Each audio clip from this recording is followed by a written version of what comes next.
ஏற்கனவே சொன்ன மாதிரி ஒரு ஸ்கெட்யூல் ப்ரிப்பேர் பண்ணிக்கோங்க. ஒரு நாளைக்கு குறைஞ்சது ஒரு 10 மணி நேரம் படிக்கிற மாதிரி பண்ணுங்க. ஒரு நாளைக்கு 2 மணி நேரம். இப்போ நீங்கள் பண்ண வேண்டியது என்னன்னா, இது வரைக்கும் நீங்கள் படித்ததை கன்சாலிடேட் பண்ணுறது ரொம்ப முக்கியம். ரெண்டாவது, உங்களுடைய ப்ரீவியஸ் இயர்ஸ் இருந்த கொஷின் பேப்பர்ஸ் எல்லாம் எடுத்து பார்த்து எந்த மாதிரி கொஷின்ஸ் வருது, எந்தெந்த கொஷின்ஸ் ரிப்பீட் ஆகுங்கிறத பார்த்து அதுக்கு அதிகமான முக்கியத்துவம் கொடுக்க வேண்டியது அவசியம். இந்த 2 மணி நேரம் படிச்சுட்டு 2 மணி நேரத்துக்கு அப்புறம் ஒரு அரை மணி நேரம் ரிவைஸ் பண்ணிவிட்டு அதுக்கப்புறம் கொஞ்சம் ரெஸ்ட் எடுத்துகிட்டு அடுத்த சப்ஜெக்ட்டுக்கு போங்க. இந்த மாதிரி பண்ணிங்கன்னா ரொம்ப ஈஸியாக 5 சப்ஜெக்டையும் கவர் பண்ணலாம். வீக்கெண்ட்ஸில் அந்த எல்லாத்தையுமே அது வரைக்கும் படித்த இதை ரிவைஸ் பண்ணுறதுக்காக பயன்படுத்துங்க. ஈஸியாக உங்களால் ஞாபகத்தில் வச்சுக்க முடியும். Yes please. சார் வணக்கம் சார், என் பேர் ஹரிணி. நான் government girls higher secondary school Ashok நகர்லேருந்து வரேன்.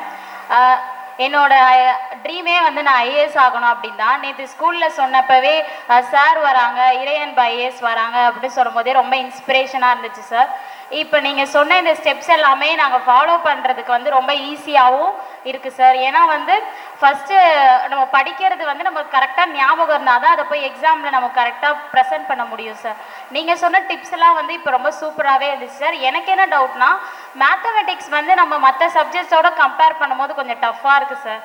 அதுக்கு ஏதாவது ஒரு சஜஷன்? மேத்தமெட்டிக்ஸை பொறுத்த வரைக்கும் 2 விஷயங்கள் நான் உங்களுக்கு சொல்ல விரும்புகிறேன்.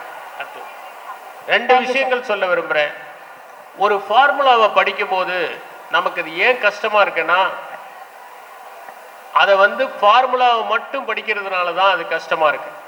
உதாரணத்துக்கு ஆர்கிமிடிஸ் பிரின்சிபல்னு படிக்கும்போது அந்த கிங் ஹீரோனுடைய க்ரௌனில் தங்கத்தோட வெள்ளியமும் கலப்படம் செஞ்சதை கண்டுபிடிக்கிறதுக்கு தான் அவர் முயற்சி பண்ணி அந்த டைமில் தான் செரண்டிபிட்டியாக அவர் அந்த பாத் பண்ணும்போது அவருக்கு அந்த ஒரு ஞானோதயம் ஏற்பட்டது அப்படிங்கிற ஒரு விஷயத்தை நம்ம தெரிஞ்சுக்கிட்டோம்னா ஆர்கிமிடிஸ் பிரின்சிபல் ஈஸியாகிடும்.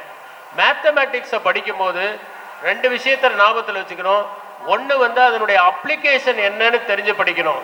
ரெண்டாவது, ரிப்பீட்டடாக அதை ப்ராக்டிஸ் பண்ணிக்கிட்டே இருக்கணும்.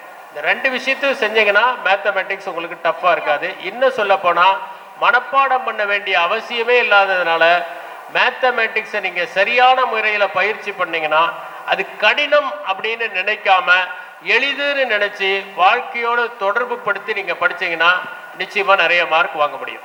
ஓகே. பாதகம் செய்பவரை கண்டால் நாம் பயங்கொள்ளலாகாது பாப்பா, மோதி மிதித்து விடு பாப்பா, அவர் முகத்தில் உமிழ்ந்து விடு பாப்பா. அண்மை செய்திகளை உடனுக்குடன் தெரிந்து கொள்ள இணைந்திருங்கள் இயம்நாடு தொலைக்காட்சியுடன்.